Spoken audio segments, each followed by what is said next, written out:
How to do well in this class in 3 steps. The first thing I should say to you all is you don't have to memorize anything for my test. I don't use that thing where you have to hold your cell phone behind your head while you take the test. So it's open note. Only thing you can't use is another person or artificial intelligence.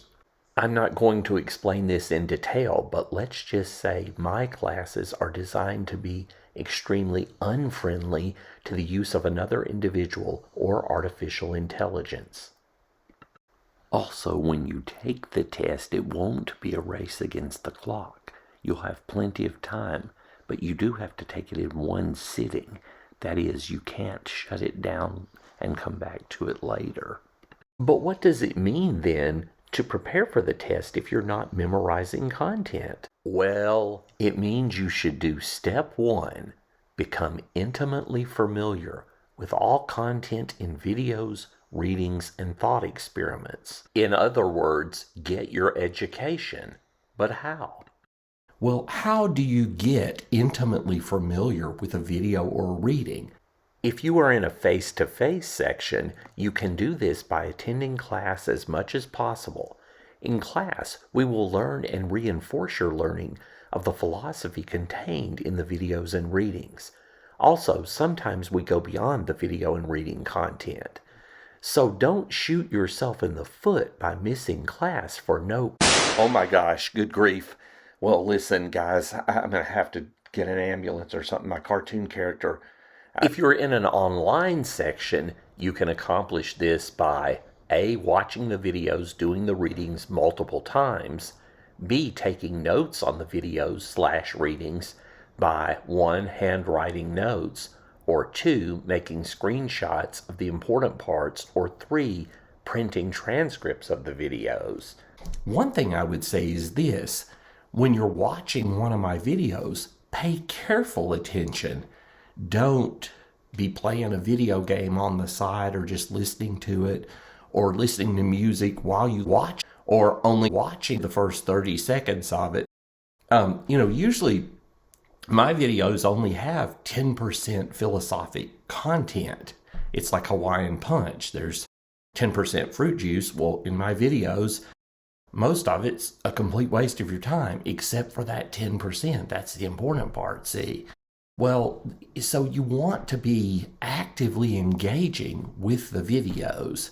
Note, whether you are in a face-to-face or online course, you will be responsible for the content contained in the videos. You want to carefully pay attention to the videos. So, one thing you can do is take notes on videos and notes on the notes to take questions that precede each unit or subunit, and that are aggregated together in the section called Review for Exam 1 Notes to Take questions. That, by the way, is located in the Review for Exam 1 module in that table of contents on Talon. Another thing you could do is take screenshots of the important stuff as you go through the videos. Put those screenshots into Word or somewhere and then actually print them off. That's probably what I would do if I was taking my own class. I would print off those important slides so I would have them during the test. But even if you don't do that, if you're familiar with the video, you can always look back at it and you think, well, I don't remember, just to give an example, what utilitarianism is. Well, oh yeah, but I know which video that was discussed in. So here you see an example of a question on the test. Foote thinks you should crash the plane anywhere that would save your own life, in the area with the fewest people, in the area with most people, into Dave Matthews' house. If you have no effing idea who Foote is or what this is talking about, you didn't get intimately acquainted with the appropriate video. And so you need to know, and if you're taking the test, you would have time to go back to the video. But if you haven't watched the video, how will you know which video to look at to figure this out? You're like a deer caught in high weeds. Well, no, deer don't get caught in high weeds. What you got to do is become intimately acquainted with the videos to get the answers to these questions right. By the way, the number one answer to this question is anywhere that would save your own life. And that's incorrect. You can see the correct answer is the area with fewest people. So let's see, what if I had become intimately acquainted with the videos? Okay, this wasn't exactly easy for me because I don't take my own course every time you take it. But it did help me that I had at one time become intimately acquainted with these videos. So I remembered, okay, it's going to be in the unit that talks about Philippa Foot will be the utilitarianism unit, which is 5B, is saving always right.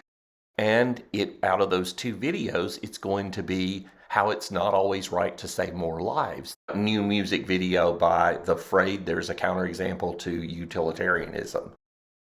Intuitions and the things that we would choose to do because we think they're right.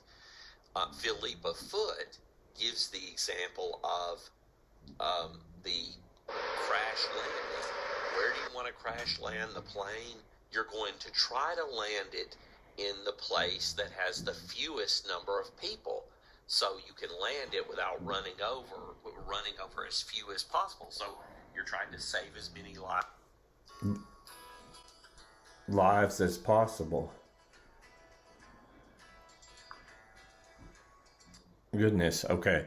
But anyway, I understand it's difficult to even use a cell phone. It's like you gotta be a rocket scientist to know how to push all the buttons on this gadget. But that's what you need to do. And if you had become intimately acquainted with that video when it's assigned, then see, you're good to go. Here's another example of a test question.